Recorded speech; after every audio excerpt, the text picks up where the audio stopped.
ನಮಸ್ಕಾರ. Crime thriller ಸಿನಿಮಾಗಳನ್ನು ಕಥೆಗಳನ್ನು ಜನ ಮೆಚ್ಚುವುದು ಏಕೆ? ಆಧುನಿಕ ಚಲನಚಿತ್ರ ಪ್ರಕಾರಗಳಲ್ಲಿ ಕ್ರೈಮ್ ಥ್ರಿಲ್ಲರ್ ಅಂದರೆ ಅಪರಾಧ ಮತ್ತು ರೋಚಕತೆಯನ್ನು ಹೊಂದಿರುವ ಸಿನಿಮಾಗಳಿಗೆ ಕಥೆಗಳಿಗೆ ಬಹಳ ಹೆಚ್ಚಿನ ನೋಡುಗರು ಮತ್ತು ಓದುಗರಿದ್ದಾರೆ. ಆದ್ದರಿಂದ ಆಧುನಿಕ ಚಲನಚಿತ್ರ ಸಂಸ್ಕೃತಿಯಲ್ಲಿ ಕ್ರೈಮ್ ಥ್ರಿಲ್ಲರ್ ಪ್ರಕಾರ ಅಂದರೆ ಜಾನರು ಅತ್ಯಂತ ಜನಪ್ರಿಯ ಶೈಲಿಗಳಲ್ಲಿ ಒಂದಾಗಿದೆ. ಕೊಲೆ, ತನಿಖೆ, ರಹಸ್ಯ, ಸಂಚು, ಮಾನಸಿಕ ಆಟಗಳು ಮತ್ತು ಅನಿರೀಕ್ಷಿತ ತಿರುವುಗಳು ಸುತ್ತ ಹೆಣೆದಂಥ ಈ ಚಿತ್ರಗಳು ಆಧುನಿಕ ಸಿನಿಮಾ ವೀಕ್ಷಕರನ್ನ ಸೂಜಿಗಲ್ಲಿನಂತೆ ಸೆಳೆಯುತ್ತವೆ. ಕೇವಲ ಇವು ಮನರಂಜನೆಯ ಸಾಧನಗಳಲ್ಲ, ಅವು ಮಾನವನ ಮನಸ್ಸು, ಸಮಾಜ ಮತ್ತು ನೈತಿಕತೆಯ ಸಂಕೀರ್ಣತೆಗಳನ್ನು ಪ್ರತಿಬಿಂಬಿಸುವ ಸಾಂಸ್ಕೃತಿಕ ಪಟ್ಟಿಗಳಾಗಿದ್ದಾವೆ. ಜನರು ಈ ಪ್ರಕಾರದ ಅಪರಾಧ ಮತ್ತು ಹುಡುಕಾಟದ ಅಪರಾಧ ಮತ್ತು ರೋಚಕತೆಯ ಪ್ರಕಾರದ ಚಿತ್ರಗಳನ್ನ ಏಕೆ ಹೆಚ್ಚು ಇಷ್ಟಪಡ್ತಾರೆ ಅನ್ನೋದನ್ನು ಮನೋವಿಜ್ಞಾನ, ಸಮಾಜ ವಿಜ್ಞಾನ ಮತ್ತು ಸಿನಿಮಾ ಅಧ್ಯಯನಗಳ ದೃಷ್ಟಿಯಿಂದ ನಾವೀಗ ನೋಡೋಣ.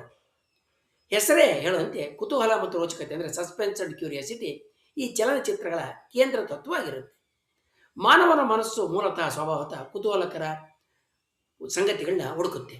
ಕ್ರೈಮ್ ಥ್ರಿಲ್ಲರ್ ಚಿತ್ರಗಳು ಅಪರಾಧಿ ಯಾರು, ಸತ್ಯ ಹೇಗೆ ಹೊರಗೆ ಬರ್ತೈತೆ ಅನ್ನುವ ಪ್ರಶ್ನೆಗಳನ್ನ ಕೊನೆಯ ಕ್ಷಣದವರೆಗೆ ಜೀವಂತವಾಗಿಡ್ತವೆ. ಈ ನಿರಂತರ ಅನಿಶ್ಚಿತತೆ ವೀಕ್ಷಕರನ್ನ ಕಥೆ ಜೊತೆಗೆ ಭಾವನೆಗಳ ಜೊತೆಗೆ ಭಾವನಾತ್ಮಕವಾಗಿ ಜೋಡಿಸುತ್ತೆ.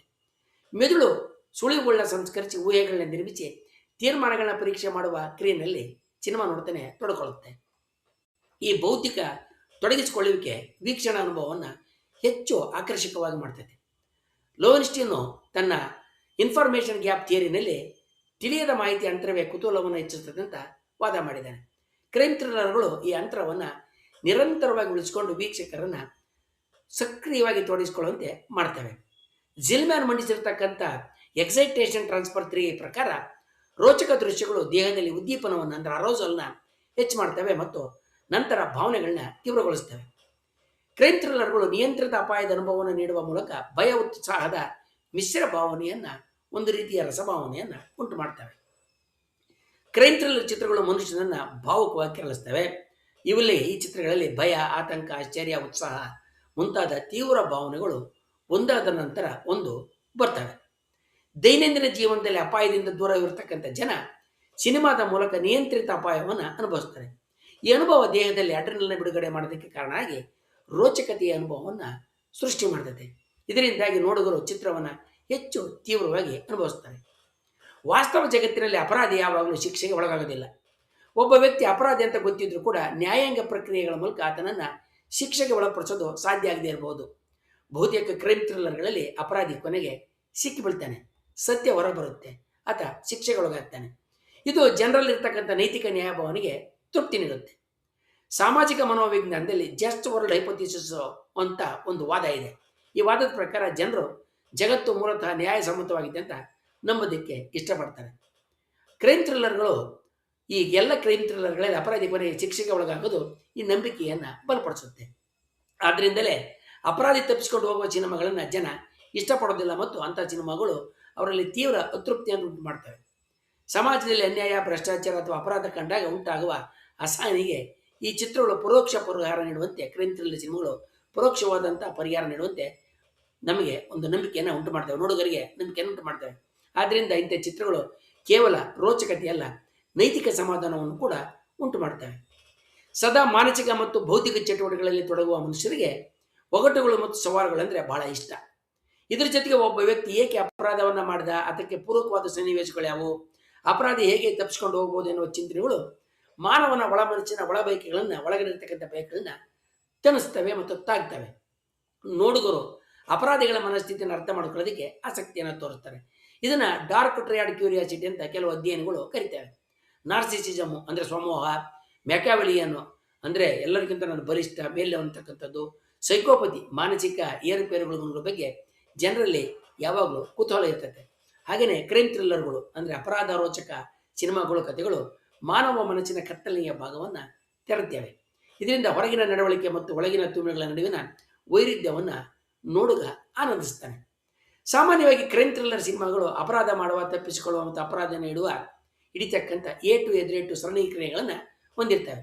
ಇದು ಬೌದ್ಧಿಕವಾಗಿ, ಮಾನಸಿಕವಾಗಿ ಮನರಂಜನೆಯನ್ನು ಮೀರಿದ ಬುದ್ಧಿಯ ಆಟ ಕೂಡ ಆಗಿರುತ್ತೆ.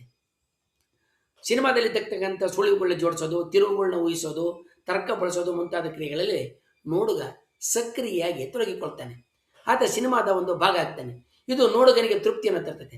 ಕ್ರೈಮ್ ಥ್ರಿಲ್ಲರ್ಗಳು ನೋಡುಗರಿಗಾಗಿ ಪತ್ತೇದಾರನ ಅನುಭವವನ್ನು ನೀಡ್ತವೆ. ಇದು ಕೊಗ್ನೆಟಿವ್ ಫ್ಲೋ ಸ್ಥಿತಿಯನ್ನು ಉತ್ತೇಜನೆ ಮಾಡ್ತದೆ. ವೀಕ್ಷಕರು ಸುಳಿವುಗಳನ್ನು ಜೋಡಿಸಿ ತೀರ್ಮಾನಗಳನ್ನು ಮಾಡಬೇಕಾದ್ರೆ ಬಹಳ ಆನಂದ ಪಡ್ತಾರೆ ಮತ್ತು ಒಂದು ರೀತಿಯ ತೃಪ್ತಿಯನ್ನು ಕೂಡ ಹೊಂದ್ತಾರೆ. ಆದ್ದರಿಂದಲೇ ಸುಲಭವಾಗಿ ಅಪರಾಧಿಯನ್ನು ಹಿಡಿಯುವ ಕಥೆಗಳನ್ನು ಹೊಂದಿರುವ ಸಿನಿಮಾಗಳು ಸೋತ್ರೆ ಊಹಿಸಿದ ವ್ಯಕ್ತಿಗಿಂತ ಬೇರೊಬ್ಬರು ಅಪರಾಧಿಯಾಗಿ ಹೊರಹೊಮ್ಮತಕ್ಕಂಥ ತೋರಿಸ್ತಕ್ಕಂಥ ಸಿನಿಮಾಗಳು ಬಹಳ ಮಟ್ಟಿನ ದೊಡ್ಡ ಯಶಸ್ಸಿನ ಕಾಣ್ತವೆ. ಅನೇಕ ಕ್ರೈಮ್ ಥ್ರಿಲ್ಲರ್ಗಳು ಸಮಾಜದ ವಸ್ತುಸ್ಥಿತಿಯನ್ನು ಪ್ರತಿಬಿಂಬಿಸ್ತವೆ. ಭ್ರಷ್ಟಾಚಾರ, ಅಧಿಕಾರದ ದುರುಪಯೋಗ, ರಾಜಕೀಯ ಮತ್ತು ಅಪರಾಧ ಜಾಲ ಮುಂತಾದ ಸಂಗತಿಗಳನ್ನ ಒಳಗೊಂಡಿರ್ತವೆ. ಈ ಸಿನಿಮಾಗಳಲ್ಲಿ ಅಪರಾಧವನ್ನು ಎದುರಿಸುವ ನಾಯಕನ ಮೂಲಕ ನೋಡುಗರು ತಮ್ಮ ನಿಯಂತ್ರಣಕ್ಕೆ ಎಂದಿಗೂ ಬಾರದ ಸಮಾಜದ ಕಟು ವಾಸ್ತವವನ್ನು ಪರೋಕ್ಷವಾಗಿ ಎದುರಿಸಿದ ಸಂತೃಪ್ತಿಯನ್ನು ಪಡಿತಾರೆ. ಕ್ರೈಮ್ ಥ್ರಿಲ್ಲರ್ಗಳ ವೇಗದ ನಿರೂಪಣೆ, ಗಾಢವಾದಂಥ ಬೆಳಕು ನೆರಳಿನ ಬಳಕೆ, ತೀಕ್ಷ್ಣ ಹಿನ್ನೆಲೆ ಸಂಗೀತ ಮತ್ತು ಅನಿರೀಕ್ಷಿತ ತಿರುವುಗಳು ವೀಕ್ಷಕರನ್ನು ನಿರಂತರವಾಗಿ ಕ್ರಿಯಾಶೀಲನೆ ಮಾಡ್ತವೆ. ಈ ಶೈಲಿ ದೃಶ್ಯಾತ್ಮಕವಾಗೂ ಭಾವನಾತ್ಮಕವಾಗಿ ಸೆಳೆಯುವುದರಿಂದ ಮತ್ತು ಆಕರ್ಷಕ ಆಗಿರೋದ್ರಿಂದ ಅದು ಜನರನ್ನು ಯಾವಾಗಲೂ ಗೆಲ್ಲುತ್ತೆ. ಸಿನಿಮಾ ಕಟ್ಟಿಕೊಡ್ತುವ ಗಾಢ ವಾತಾವರಣ ನೋಡುಗನನ್ನು ಕೆಲಕಾಲ ಹೊರಗಿನ ಕಟು ವಾಸ್ತವದಿಂದ ರಂಜನೀಯ ಕುತೂಹಲ ಭರಿತ ಒಗಟಿನ ಲೋಕದಲ್ಲಿ ಉಳಿಸುತ್ತೆ. ಕ್ರೈಮ್ ಥ್ರಿಲ್ಲರ್ಗಳ ಜನಪ್ರಿಯತೆ ಯಾವುದೇ ಒಂದು ಕಾರಣದಿಂದ ಬರೋದಿಲ್ಲ. ಅದು ಕುತೂಹಲ, ಭಾವುಕ ಉದ್ದೀಪನ, ನ್ಯಾಯಭಾವನೆ, ಮಾನಸಿಕ ಅನ್ವೇಷಣೆ, ಬೌದ್ಧಿಕ ಸವಾಲು ಮತ್ತು ಸಾಮಾಜಿಕ ಪ್ರತಿಫಲನ ಈ ಎಲ್ಲ ಅಂಶಗಳ ಸಂಯೋಜನೆಯ ಫಲ. ಆದ್ದರಿಂದ ಕ್ರೈಮ್ ಥ್ರಿಲ್ಲರ್ ಅಂದರೆ ಅಪರಾಧ ಮತ್ತು ರೋಚಕತೆಯ ಸಿನಿಮಾ ಪ್ರಕಾರ ಕೇವಲ ಮನರಂಜನೆ ಅಲ್ಲ, ಅದು ಆಧುನಿಕ ಸಮಾಜದ ಮನೋಸಾಂಸ್ಕೃತಿಕ ದಾಖಲೆ ಮತ್ತು ಕನ್ನಡಿ ಕೂಡ ಹೌದು. ಮುಂದಿನ ವಿಡಿಯೋದಲ್ಲಿ ನಾವು ಮಾನವನ ಮನಸ್ಸಿನಲ್ಲಿ ಹುಟ್ಟುವ ನಾನಾ ರಸಗಳು ಹೇಗೆ ಸಿನಿಮಾಗಳನ್ನು ಯಶಸ್ಸು ಮಾಡ್ತೇವೆ, ಯಾವ ರೀತಿಯ ಸಿನಿಮಾ ಯಾವ ರಸವನ್ನು ಉದ್ದೀಪನೆಗೊಳಿಸಿ ಯಶಸ್ವಿಯಾಗುತ್ತೆ ಅನ್ನೋದ್ರ ಬಗ್ಗೆ ತಿಳ್ಕೊಳ್ಳೋಣ. ವಂದನೆಗಳೊಂದಿಗೆ.